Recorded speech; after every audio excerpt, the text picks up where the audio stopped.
नाव तुमचं आणि तुम्ही या ठिकाणी खापरावरच्या पुरणाच्या पोळ्या घ्यायला खूप उशीर झाला थांबलेला आहात, काय सांगा? हो, माझं नाव गायत्री जोशी आहे. मी ताईंकडे पुरणाच्या पोळ्या घेण्यासाठी साधारणतः 1 तासापूर्वी सांगून गेलेली होती. कारण खानदेश म्हटलं तर पुरणाची पोळी ही आलीच आणि पुरणाची पोळी म्हटली तर खापरावरची पुरणाची पोळी हेच महत्त्व आहे. त्यामुळे आंब्याचा रस आणि पुरणाची पोळी तीही खापरवरची पाहिजे म्हणून ताईकडे तब्बल तासाभरापूर्वीपासून वाट बघते, पण अजूनही नंबर लागलेला नाही आहे आमचा. तर बघूयात आता ताईंचा कधी नंबर आमचं देतात आणि मग आम्ही कसं ते घेऊन घरी जाऊ त्याच्यावर मस्तपैकी ताव मारतो, त्यासाठी वाट बघतोय. आपल्याकडे जे खानदेशामध्ये जी खापरावरची पुरणाची पोळी मिळते इकडं इतरत्र कुठं मिळत नाही, काय महत्त्व असते? सर, खापरावरची पुरणाची पोळी ही खानदेशातच मिळते. त्याचं महत्त्व असं आहे की याला जे आहे हा वारसा लाभलेला आहे.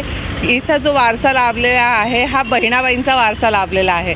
त्यामुळे जे आहे हे फक्त खानदेशातच मिळतं आणि जे कोणी इथून बाहेरगावी जे राहायला गेलेले हे त्यांच्याचकडनं मिळतं सर. हे पूर्वजांकडनं मिळालेलं आहे म्हणून हे सुरू आहे सर.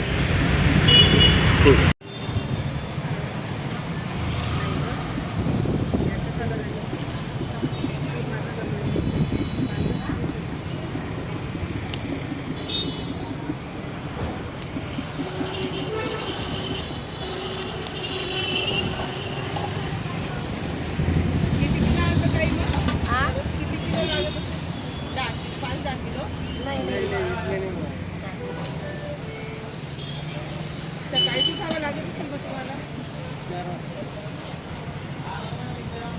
रात्री 11:30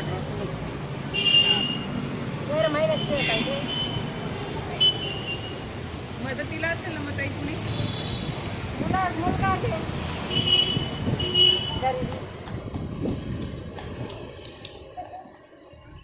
काय नाव तुमचं? हा व्यवसाय तुम्ही कधीपासून करताय? 1 वर्षापासून. कधीपासून व्यवसाय करताय म्हटलं तुम्ही? हे आंबाचं सीझन झाला का मग येते मी. हे किती रुपयाला एक पोळी घेतली जाते मग? 80-70 प्रमाणे असं जसं आलं तसं. भाऊ, तो आईला मदत करतो आहे. एक व्यवसाय तुमच्या खापरावरच्या पुरणाच्या पोळीचा आहे. काय सांगाल, किती रुपयाला एक पोळी विकली जाते? आम्ही तुम्हाला रोजंदारी सांगतोय 80 रुपये पोळी विकतो आता आम्ही. तर आमच्या दिवसभरामध्ये 30 एक पोळ्या तरी विकून जातात. आता पाहिलं इथं गर्दी लागलेली आहे तुमच्याकडे पोळीसाठी. काय म्हणता? पोळीसाठी तुमच्याकडे गर्दी लागलेली आहे. हो, लागलेले आहे. आमच्याकडे नंबर लागावे लागतात, मग पोळ्या घेऊन जातात लोक. हे प्रत्येक सणाला असतं का? हे कसं आंबरा? हे जोपर्यंत आम आहे तोपर्यंत आपण पुरणच्या पोळ्या खापराच्या पोळ्या घेऊन जातात.